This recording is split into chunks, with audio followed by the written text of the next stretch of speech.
Vamos a comenzar en esta tarde, ya damos gracias a Dios.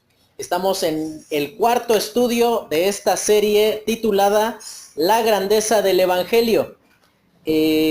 Como ustedes saben, a partir de hace un mes estamos también durante los cultos llevando una serie ahí quizás un poco más definido ahí aquello que vamos a estar estudiando durante estos días. Y quisiera considerar el día de hoy, vamos a estar estudiando un aspecto del Evangelio, como dice allí, que es el Evangelio, nuestro más preciado tesoro. Y a través de lo que veamos aquí vamos a ir comprendiendo o considerando por qué realmente el Evangelio es valioso. Vamos a hablar de nosotros por un momento, ¿no? Y tendríamos que considerar en este tiempo qué es aquello de más alto valor que tenemos. Y vamos a hablar en primer lugar de valor económico. Considere cada uno de ustedes qué es aquella posesión material de más alto valor. O sea, si usted tuviese que hacer un listado de las cosas que posee, pues usted a lo mejor comenzaría de menos a más, ¿no? Usted diría, en el caso ahí de coches, mis Hot Wheels que tengo ahí, diría, no sé, una determinada ropa de una marca muy famosa, y iríamos subiendo de valor hasta que llegaríamos al punto de decir, no, pues, los muebles de mi casa, mi carro, mi casa en sí misma es quizás lo más valioso. A lo mejor usted tiene ahí grandes inversiones hechas en el banco y no nos ha contado, y usted diría, no, pues tengo tanto dinero guardado en el banco, o tengo tanto de dinero en efectivo ahí abajo del colchón, en mi casa. Todos tenemos una alta posesión que en nuestro haber, que la guardamos y la protegemos y nos encargamos de preservarla en la mayor medida posible, y si nos es posible aumentarla en valor, lo vamos a hacer porque entendemos el alto valor, lo importante que es para nosotros poseer eso en nuestra vida.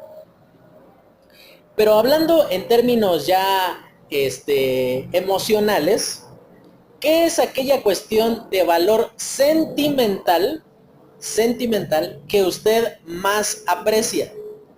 A lo mejor materialmente vale, no sé, 3 pesos esto, pero quizás para mí tenga un valor emocional por una determinada circunstancia que ocurría cuando yo lo obtuve, o por medio de ver quién se lo regaló a usted, o alguna cuestión en particular, y ahí entonces como que la lista comienza a agotarse. Ya no son tantas las cosas valiosas que tenemos sentimentalmente. A lo mejor tenemos una foto con un ser querido, tenemos un objeto que él usaba y nosotros lo conservamos con mucho cariño.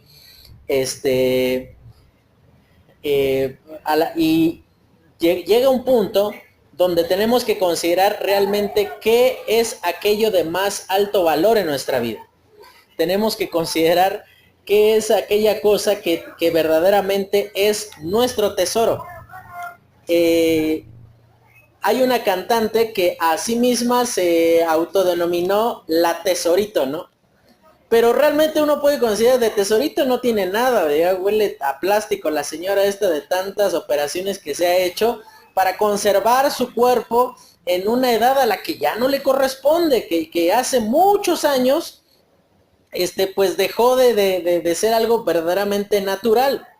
Ahora, todos tenemos un tesoro, pero a través de lo que vamos a estudiar en esta mañana, vamos a considerar que el Evangelio es nuestro más preciado tesoro. Y lamentablemente tenemos que considerar que es un tesoro olvidado, es un tesoro no valorado, que consideramos que el Evangelio es bueno, ha sido fundamental en nuestra vida, pero no es lo más valioso. que ha producido cambios en nosotros, pero que no ha sido lo más significativo, lo que ha realzado nuestra vida, lo que nos ha dado verdadera esperanza. El Evangelio, dado que no nos transmite en este momento una riqueza material, dado que no nos proporciona un cambio total y definitivo para no estar batallando con el pecado en nuestra vida, entonces es considerado como algo que pues sí está padre, pero no es lo mejor que tenemos en nuestra vida. Si usted hizo el ejercicio conmigo de estar pensando en aquellas cosas que son de más alto valor, yo le hago una pregunta. Para usted, ¿qué es de mayor valor? ¿Lo de valor material o lo de valor sentimental? Lo de valor sentimental. Permítame enfocarme ahorita con usted, hermano Chive. ¿Cuál es su más alta posesión material? Que usted dice, esto es lo más valioso que tengo. Ahorita. Bueno, pero no en este momento me refiero. Su celular, ok. Abby, ¿cuál es tu más grande posesión material en este momento? Pues tenemos un teléfono, tenemos zapatos, tenemos ropa, pero si nos ponemos a considerar en toda esa serie de cosas, si te pusieran a elegir, oye, mira, te doy un camión lleno de iPhone 10, dorado ahí, o sea, tu más grande sueño, pero a cambio de que te dejes cortar las dos piernas. Ahí está parado el camión, pero te cortamos las dos piernas. ¿Lo recibirías? Y ahí entonces decimos, no hombre, pues ni que estuviera loco, o sea, ni que tuviese algún padecimiento en la mente como para decir, ¿quién valora más sus piernas que el teléfono? Yo veía hace 2 semanas, bueno, o no sé cuánto fue, la verdad no estoy muy al tanto de esta cuestión, pero cuando fue el lanzamiento de a venta aquí en México del nuevo iPhone, usted veía filas y filas de gente que estaban así emocionados. Yo creo que si resucitara su mamá o su abuelita, yo no sé si tendrían la misma emoción, o una persona muy querida que hace mucho tiempo no ve, no sé si verdaderamente tendrían tanta emoción. Yo me imagino a muchos de ellos, o sea, emocionados, sí, voy a comprar mi iPhone de 19,000 pesos para ponerlos al lado de sus 10 pesitos para la combi, ¿no?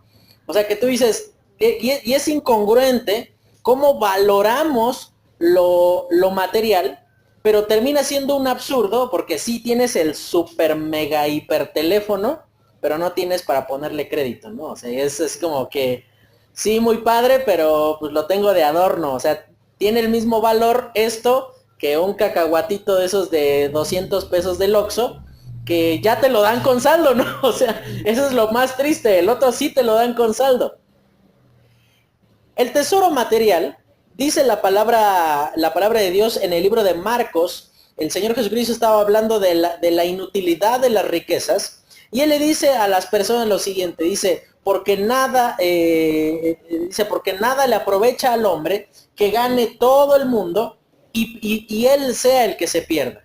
Dice, porque la abundancia de la vida del hombre no consiste en los bienes que posee. Y ahí entonces tenemos que considerar en primer lugar que tenemos una distorsión en cuanto a las cosas verdaderamente valiosas en nuestra vida. Consideramos que es valioso tener, que valga económicamente, aunque no me proporcione un sentir o me ayude a ser mejor persona. Con que valga, eso es lo verdaderamente importante. Y no quiero decir con esto, no estamos invitándole a que a partir de mañana se vista con un costal de naranjas de los que tiran allá afuera de las bodegas y usted ande en lugar de zapatos, agarre una botella de estas de refresco y se la amarre a los pies y camine allí por la vida y que su afán sea verse lo más miserable posible. Gracias a Dios si Él le bendice, si Él le prospera económicamente, pero tenemos que sentar la base en primer lugar de que su tesoro nunca podrá ser una cosa material y tampoco podrá ser una persona. Usted puede amar por encima de todas las cosas a una determinada persona, pero esa persona nunca podrá compararse a la gloria y a la grandeza que Cristo tiene para con nuestra vida. Por esa razón, en esta mañana vamos a ver 3 razones por las que el Evangelio es nuestro más preciado tesoro. 3 razones por las cuales entendemos que el Evangelio es de valor a nuestra vida, que nos permite a cada uno de nosotros tener esperanza y que considerando, imagínese que usted dentro de la valoración que hizo, dice, bueno, pues lo más valioso que tengo es mi casa. Imagínese que usted escucha de repente ahorita así, ¡pum!, un gran ruido y resulta que hubo una explosión en su casa y se cayó toda. Y adentro de su casa tenía ese objeto de más, supongamos que era una foto o un, no sé, era la olla de peltre de su abuelita que usted fue heredando generación tras generación, ¿no? Y que era, o sea, como decimos, o sea, es que esta es la olla, no es una olla, es la olla. Es lo más valioso que tengo, ¿no? Por decir algo. Y se pierde también allí en la explosión. Usted en ese momento estaría sin nada. No tendría dónde vivir, no tiene con qué más vestirse más que lo que trae puesto. ¿Cuál sería entonces su riqueza en ese momento? ¿Cuál sería entonces el valor que usted podría aportar en su vida por medio de lo que nadie le puede quitar? Leímos al principio del culto el libro de Colosenses capítulo 1 y vamos a irnos basando en algunos versículos de Colosenses 1, pero también vamos a hacer uso de otros versículos. Y vamos a ver la primera razón y dice, ¿por qué el Evangelio es nuestro más preciado tesoro? En primer lugar, por lo que hemos recibido al momento de creer. Y dice ahí, Cristo morando en nosotros. En el capítulo 1, al final del mismo, hace referencia a algo que había sido un misterio hasta ese momento. Era algo imposible para el hombre considerar que Dios podía tener comunión con él. De hecho, uno de los conflictos que la gente de la iglesia de Colosas enfrentaba y que por esa razón Pablo dirige una carta muy específica, hablando de temas en particular a los colosenses, era que había una enseñanza creciente en aquel momento que afirmaba 2 cosas principales. La primera era que Dios de ninguna manera puede hacerse carne, nunca puede tener contacto con lo material. Dios es una idea allá mística que todos nos han contado de él, pero que nadie lo vio, nadie lo tocó, nadie lo oyó y por lo tanto nadie puede tener comunión real con Dios. Por decirlo de esta manera, era la filosofía de Walt Disney y que tú sigue tu corazón, que ahí está la respuesta, ¿no? O sea, si tú dices que está bien, entonces está bien. Y la segunda cosa era que ellos decían, dado que no podemos tener comunión con Dios de manera personal, entonces hay una separación total y definitiva entre lo que yo soy, entre lo que hago, entre las cosas que permito en mi vida y entre lo que yo creo. Es decir, que usted puede, según la enseñanza mala, por cierto, de los colosenses en aquel tiempo, usted podía decir que sí, yo puedo decir que amo a mi esposa, pero al mismo tiempo puedo estar casado con otras 7 iguales a ella. Porque dado que mi creencia no tiene que ser congruente con mi práctica, entonces pues no importa que yo haga una serie de cosas que van en contra de lo que yo digo que creo. Ahora, la primera cosa por la cual usted puede entender que el Evangelio es verdaderamente valioso es porque usted recibió a Cristo en su vida.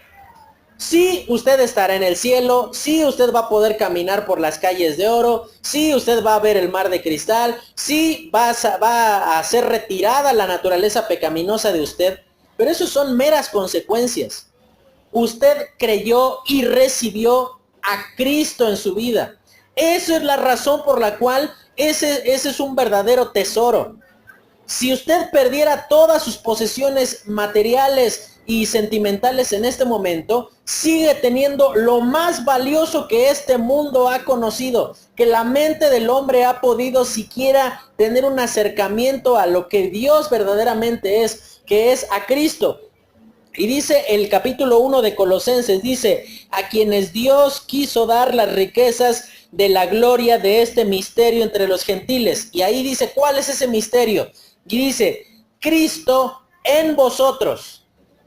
No dice Cristo en vosotros, no dice con vosotros, no dice Cristo junto a vosotros, o Cristo sobre vosotros, o Cristo sosteniéndoles a vosotros. Dice Cristo en vosotros.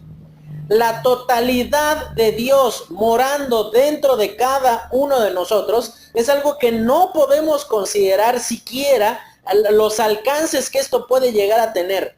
Y esto no nos convierte en una clase de semidioses o mini dioses, como lo dice ahí Cash Luna, que dice que dado que Cristo es Dios y Él vive dentro de nosotros, pues entonces también nosotros somos Dios, sino que tenemos una nueva naturaleza viviendo dentro de nosotros, pero esa nueva persona también es a la persona de Cristo viviendo en cada uno de nosotros, y entonces tenemos la capacidad de vencer el pecado, de tener una vida diferente a causa de que Cristo está en nosotros.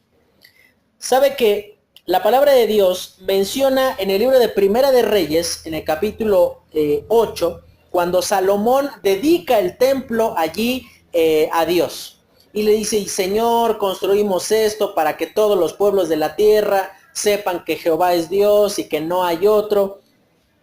Y sabe que el templo tenía la particularidad, o lo realmente valioso del templo, no es que las columnas eran de oro, no es que era muy grande y estaba muy artesonado y muy bonito allí, sino que la presencia de Dios estaba en él. Imagínese lo que significaba. Pensemos un poco en el tiempo de Moisés en el desierto llevando al pueblo de Israel. Era un puñado de personas comparado contra los grandes imperios que estaban alrededor de ellos. En un plumazo cualquier imperio, si Dios no hubiese estado con ellos, los destruía total y definitivamente. El hecho de que la columna de fuego estuviera sobre ellos en la noche y la nube estuviera sobre ellos en el día, les hacía saber que Dios estaba con ellos. No estaban solos. Y eso entonces les producía confianza y tranquilidad. El día en el cual la columna de fuego y la nube se retiraron fue cuando llegaron hasta la tierra donde Dios les había prometido que habrían de estar. Y mire, hermano, el hecho de que usted sea portador, por decirlo de esta manera, de la persona de Cristo, nos hace entonces absolutamente responsables de valorar ese tesoro por lo que realmente es. No, Cristo no viene a ser valioso porque usted o yo lo hacemos valioso, sino que Él ya es valioso en sí mismo. Y la segunda razón dice, Cristo transformándonos a su imagen. Y ahí en el libro de Segunda de Corintios hace referencia a que dice que nosotros estamos viendo en un espejo la imagen de Cristo. Y es como cuando usted, si usted tuvo la oportunidad de enseñarle a su hijo a peinarse, usted lo paró enfrente del espejo y él veía cómo usted iba ahí, cuando todavía tenía pelo, estaba acomodándose el cabello, de tal manera que se viera presentable, y el niño iba imitando lo que usted hacía. Del mismo modo nosotros nos encontramos con Cristo. Él es el modelo que vamos siguiendo, y dice ahí en 2 de Corintios 3:18, por lo cual somos transformados de gloria en gloria en la misma imagen como por el Espíritu del Señor. Es decir, que la morada de Dios en nuestra vida es lo que nos permite asemejarnos a la persona de Cristo, que podamos tener una transformación verdaderamente notable. La segunda razón por la cual Cristo o el Evangelio es nuestro más preciado tesoro es por las cualidades de la vida de Cristo en nosotros. En el libro fíjese la sandez que iba a decir, primera de Colosenses, discúlpeme. En el libro de Colosenses hace referencia ahí en el versículo 17. Y Él es antes de todas las cosas, y todas las cosas en Él subsisten. Y Él es la cabeza del cuerpo, que es la iglesia, el que es el principio, el primogénito de entre los muertos, para que en todo tenga la preeminencia, por cuanto agradó al Padre, que en Él habitase toda plenitud. Ahora, vamos a ver una serie de cualidades de la vida de Cristo que se transmiten a nuestra vida en el momento en el cual cada uno de nosotros cree en el Evangelio. Y en primer lugar, dice ahí una vida poderosa. Fíjese lo que dice el libro de Hebreos, capítulo 1, con respecto a la vida de Dios en nosotros. Hebreos 1:3 dice de la siguiente manera: el cual, siendo el resplandor de su gloria y la imagen misma de su sustancia, y quien sustenta todas las cosas con la palabra de su poder, habiendo efectuado la purificación de nuestros pecados por medio de sí mismo, se sentó a la diestra de la majestad en las alturas. Y ahí hace referencia a la gloria que tiene Cristo, y que esa misma gloria, en el sentido de la capacidad que tenemos de ser totalmente hechos nuevos, es transmitida a nuestra vida porque Cristo vive en nosotros. ¿Sabe? Desde el momento en el cual usted decidió creer en la persona de Cristo, usted tiene la facultad de acceder al poder mismo de Dios a causa de que Él vive en usted. No me refiero con esto a que usted de repente se va la luz en su casa y va a decir, sea la luz, y va a iluminarse toda la casa.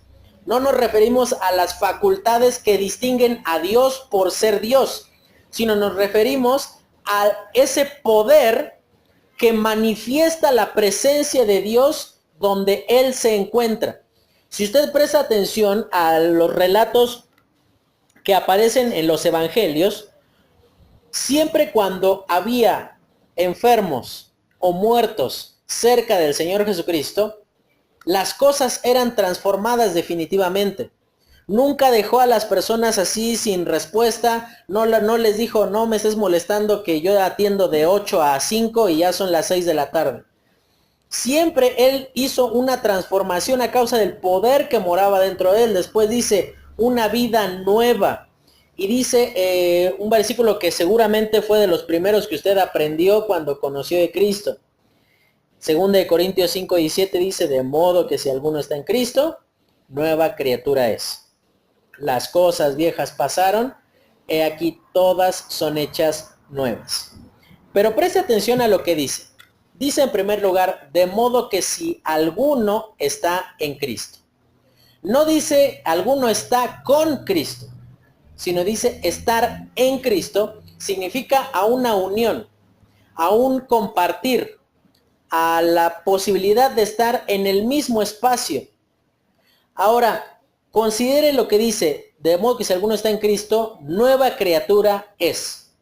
¿Sabe que Dios a usted no le metió en un taller de hojalatería y pintura para medio quitarle los trancazos que le dejó el pecado? No lo dejó un poco más presentable, pero lo dejó siendo la misma cochinada de antes, sino que lo hizo alguien nuevo, una persona total y definitivamente transformada, alguien que no se comporta como lo hacía antes. Dice, nueva criatura es. Pero después menciona en qué estado llega esa nueva criatura a la vida. Dice, las cosas viejas pasaron. Y esa palabra pasaron es muy interesante porque transmite la idea de algo que concluyó definitivamente. No niega su existencia, no niega que verdaderamente haya ocurrido, no niega que verdaderamente haya sido algo que pasó, pero niega que siga teniendo poder sobre su vida. De tal manera que si usted, por ejemplo, y digo cosas así al aire, por ejemplo, usted tenía problemas con el alcohol, ese episodio de su vida debió de haber terminado en el momento en el cual usted creyó en Cristo. Si usted tenía, por ejemplo, problemas de andar tomando lo que no era suyo, ese episodio terminó cuando usted se encontró con Cristo. Porque una persona que verdadera y genuinamente se encontró con Cristo nunca vuelve a ser igual. Nunca vuelve a lo mismo del pasado. Y si vuelve al pasado, dice el libro de Primera de Juan capítulo 2 acerca de las personas que se apartan y desisten de la fe. Dice, salieron de nosotros, pero no eran de nosotros. Porque si hubieran sido de nosotros, habrían permanecido con nosotros. Y ahí menciona la razón. Pero salieron para que se manifestase que no todos son de nosotros. Pa' pronto, Juan está diciendo, aquel que no persiste en la fe, nunca la tuvo. Aquel que no se mantiene cerca del Señor, nunca creyó en Él. Y esto no niega la realidad que podemos tener épocas en nuestra vida en la cual nos alejamos del Señor y pensamos que por nuestra suficiencia y en nuestra inteligencia podemos solucionar aspectos de nuestra vida. Pero llegará un punto donde el pecado nos trate tan mal que nos haga volver al Señor. Y considere esto, todo aquel que es hijo de Dios, en algún determinado momento de su vida, volverá al Señor. Porque la fe nunca puede ser infructífera. Por eso dice ahí, nueva criatura es, las cosas viejas pasaron, y menciona la mejor buena nueva que podríamos recibir. He aquí, todas son hechas nuevas. Es la única ocasión en la que aplica la de borrón y cuenta nueva. Ahí es donde Dios dice, definitivamente te perdoné. Tenemos un nuevo comienzo, una nueva vida, una vida transformada a causa de que Cristo vive en usted. ¿Por qué cree que su vida cambió a causa de que creyó en Cristo? ¿Porque en el cielo hay calles de oro? ¿O porque hay un mar de cristal? ¿O porque vamos a ver a los 12 apóstoles allí? ¿O porque en el cielo ya no va a haber más llanto y más dolor? No, su vida no cambió por eso. Su vida cambió porque Cristo mora en usted. Esa es entonces la razón por la cual es nuestro más preciado tesoro. Después dice, una vida gloriosa. Y preste atención, el libro de Colosenses hace referencia a la gloria con la cual Cristo es identificado y el estado eterno en el cual Cristo se ha encontrado siendo el Hijo de Dios. Y dice, versículo 15, porque Él es la imagen del Dios invisible, el primogénito de toda creación, porque en Él fueron creadas todas las cosas, las que hay en los cielos y las que hay en la tierra, visibles e invisibles, sean tronos, sean dominios, sean principados, sean potestades. Todo fue creado por medio de Él y para Él. Y en el pasaje que aparece ahí en la diapositiva, dice en Primera de Timoteo capítulo 6, habla de las características de Cristo, ya no estando limitado en un cuerpo humano. Dice el versículo 16, el versículo 15 dice, la cual a su tiempo mostrará el bienaventurado y solo soberano, Rey de reyes y Señor de señores, el único que tiene inmortalidad, que habita en luz inaccesible, a quien ninguno de los hombres ha visto ni puede ver, al cual sea honra e imperio sempiterno. Amén. Y ahí menciona la gloria de Dios, las características que tienen. Pueden ser las cuestiones más rimbombantes en cuanto a palabras que podamos encontrar cada uno de nosotros, pero no se acercan en lo más mínimo a la verdadera gloria que Cristo tiene por ser Dios mismo. Dice ahí en Colosenses capítulo 1, Él es la imagen del Dios invisible. Él fue el que nos hizo la manifestación de que Dios es el único que otorga el perdón de pecados, que Él es el único que puede reclamar para sí mismo la gloria, porque dice, todas las cosas fueron hechas por medio de Él y para Él. Es decir, Cristo No sé si usted ha hecho lo siguiente. Usted prenda una vela y trate de taparla con un vaso. ¿Sabe qué es lo que va a pasar? Se va a apagar inmediatamente. ¿Qué es lo que mantiene encendida la vela? ¿El fuego o el oxígeno que está alrededor de ese fuego? Pues el aire. Usted quita el aire y se apaga todo. Por más fuerte, por más poderoso, no sé si usted vio, el año pasado hubo una serie de incendios allá en el norte del país. ¿Y sabe cómo era tan imposible apagarlo con agua? ¿Que sabe qué fue lo que hicieron?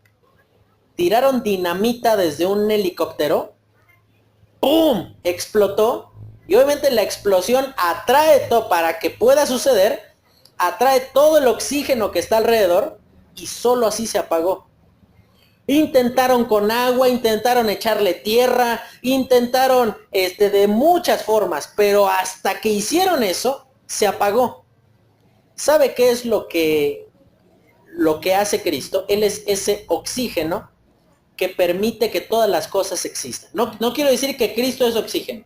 Me refiero a que es el combustible que permite la existencia de todas las cosas. Usted puede sentirse muy autosuficiente, muy inteligente, muy capaz. Pero si Dios lo determina en un solo momento, Él dice, se acabó. Usted no se va a poder oponer de ninguna manera. Y dice allí que Él habita en luz inaccesible. Es decir, nos ha mostrado un poquititito de su gloria, pero de ninguna manera podremos acceder a la verdadera y a la totalidad gloria de Dios a causa de que nuestra condición nos lo impide. Y por más que ya estemos en el cielo un día con Él, habrá un nivel de Dios en el cual nunca lo podremos conocer en su totalidad. Porque dice, nadie lo puede ver. Una vida gloriosa y una vida totalmente distinta es la que Dios nos ha otorgado por causa de haber creído en Él. Y en último lugar, la tercera razón por la cual el Evangelio es nuestro más preciado tesoro. Dice, por los efectos de la vida de Cristo en nosotros. Me comprometo a lo siguiente. La siguiente semana le voy a traer una lista de todas las cosas que dicen que ocurren con aquella persona que dice que ha creído en el Evangelio. Son 56 beneficios que usted tiene por haber creído en Cristo. Y le puedo mencionar algunos ahorita, no los vamos a mencionar todos porque si no se nos va el tiempo. Y dice ahí en primer lugar, nos ha hecho cercanos.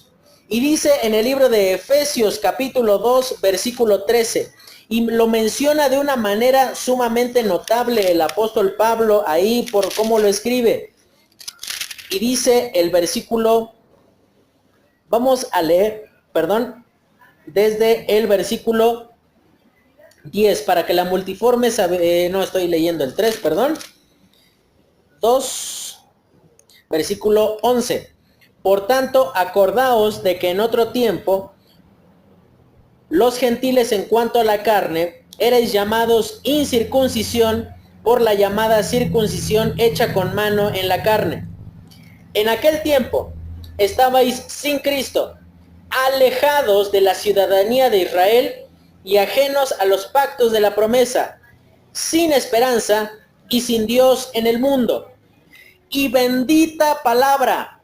Pero ahora en Cristo Jesús, vosotros que en otro tiempo estabais lejos, habéis sido hechos cercanos por la sangre de Cristo.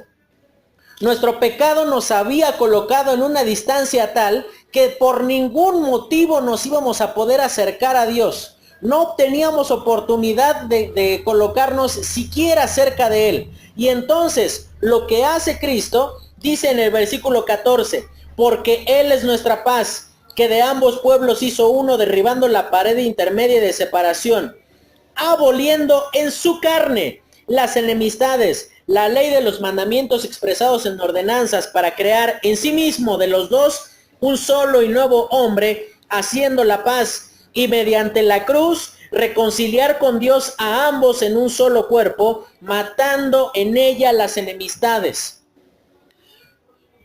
Imagínense de qué tamaño es el perdón y el amor de Dios para con nosotros, que a precio de su misma vida, Él fue el que, debido a que estábamos tan lejos, Él nos acercó. No sé si a usted le ha pasado, probablemente sí, pero todos hemos sido rechazados por alguien. Y normalmente nos duele cuando esa persona es muy amada por nosotros.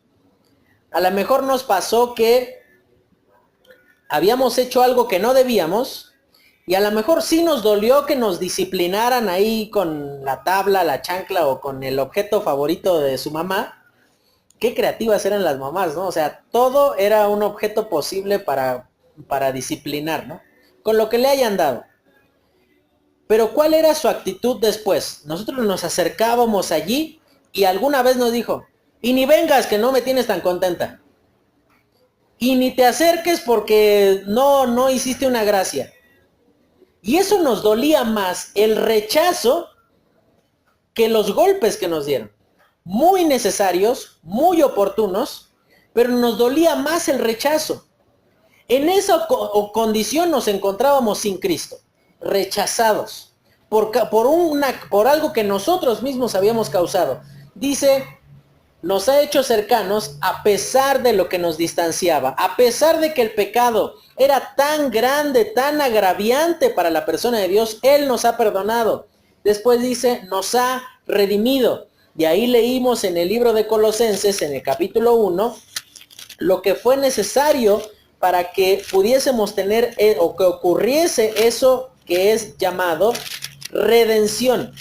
Dice en el versículo 14 del capítulo 1, en quien tenemos redención por su sangre, el perdón de pecados. Y quizás para nosotros la palabra redención no tenga el mismo valor o la misma contundencia esa palabra que lo tenía para los romanos en aquel tiempo. Pero lo explico, la redención ocurría en 4 tiempos. En primer lugar, tenía que existir una persona que tuviese los medios económicos para comprar un esclavo. La redención única y exclusivamente aplicaba para los esclavos. Alguien que no es poseedor de su voluntad. En primer lugar, tenía que haber una persona que tuviera los medios para pagar el precio por un esclavo.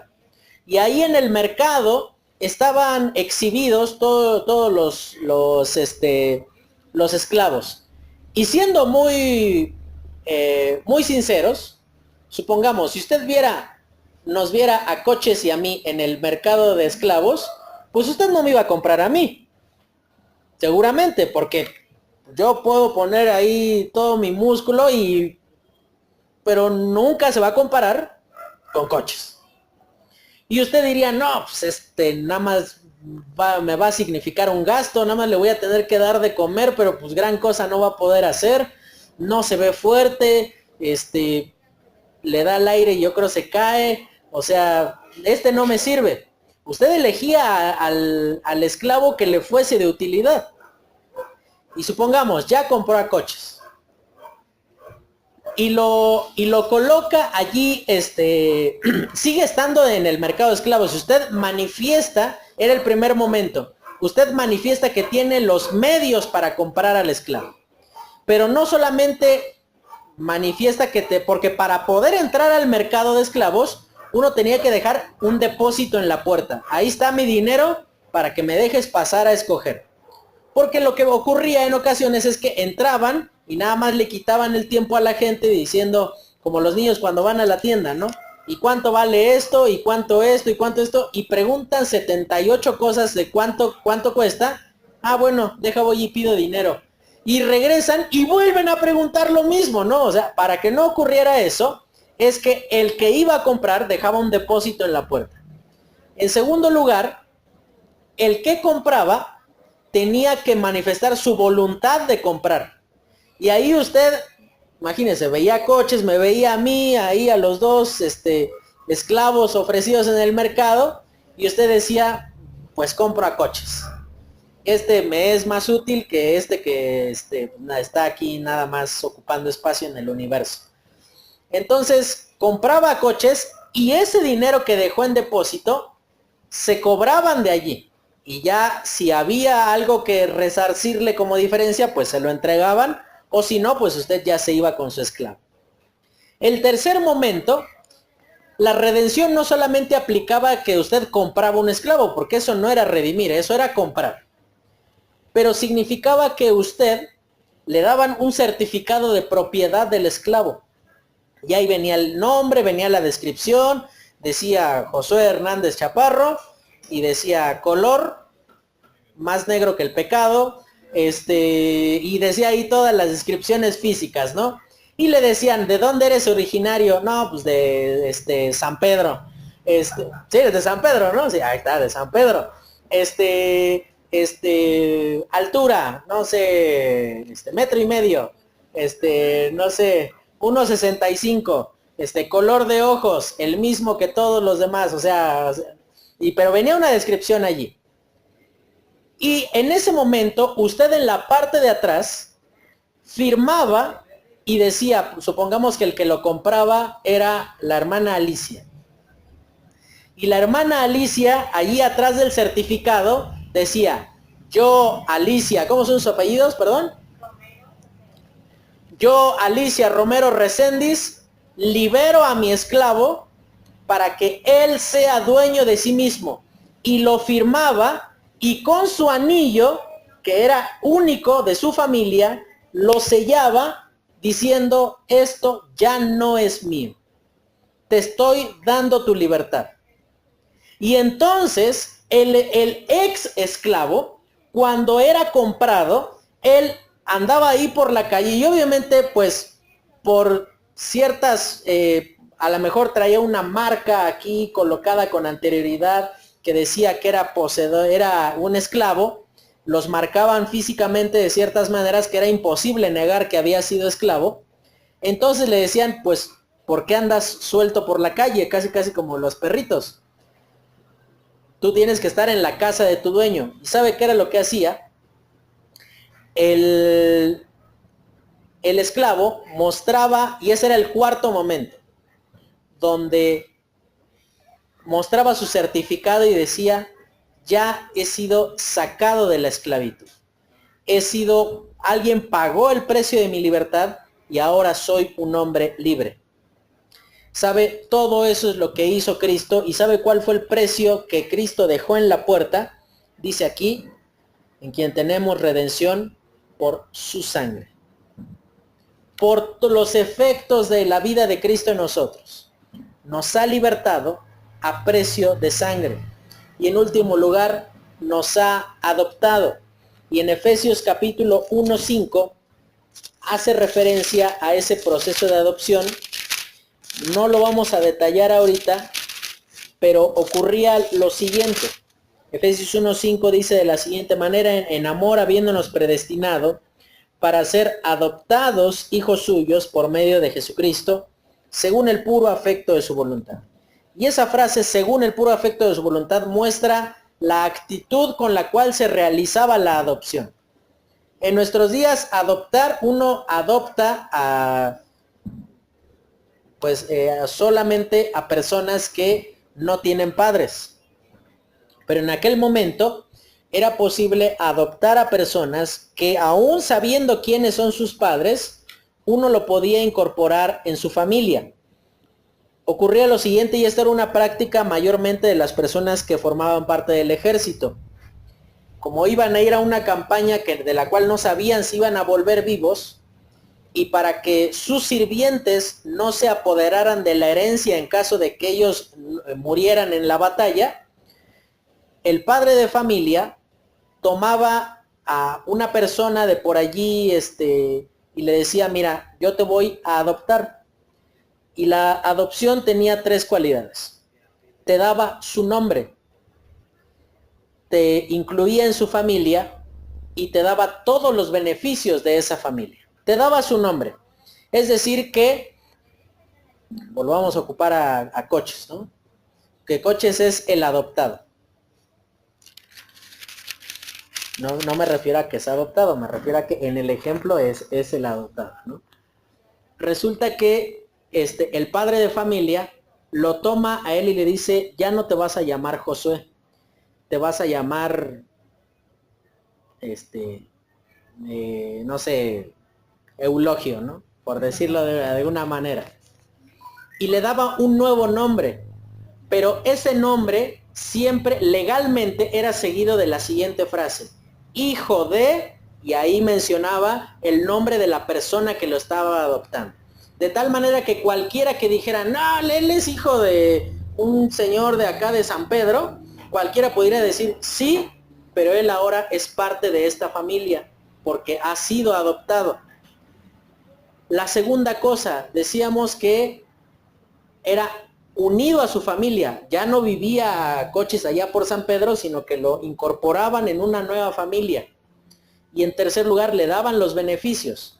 Ahora, él era incluido dentro el testamento en caso de que muriera. Él tenía la capacidad de comportarse y de participar de ciertas actividades a las que no la gran mayoría de personas podían participar, siendo probablemente de una clase social inferior.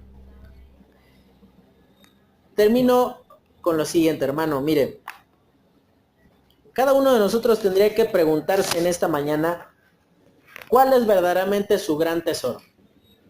Si su tesoro es algo material, algo emocional, ruéguele a Dios que nunca le pase como le pasó a mucha gente el año pasado en el sismo de septiembre, que perdió todo lo que tenía y allí se acabó su riqueza.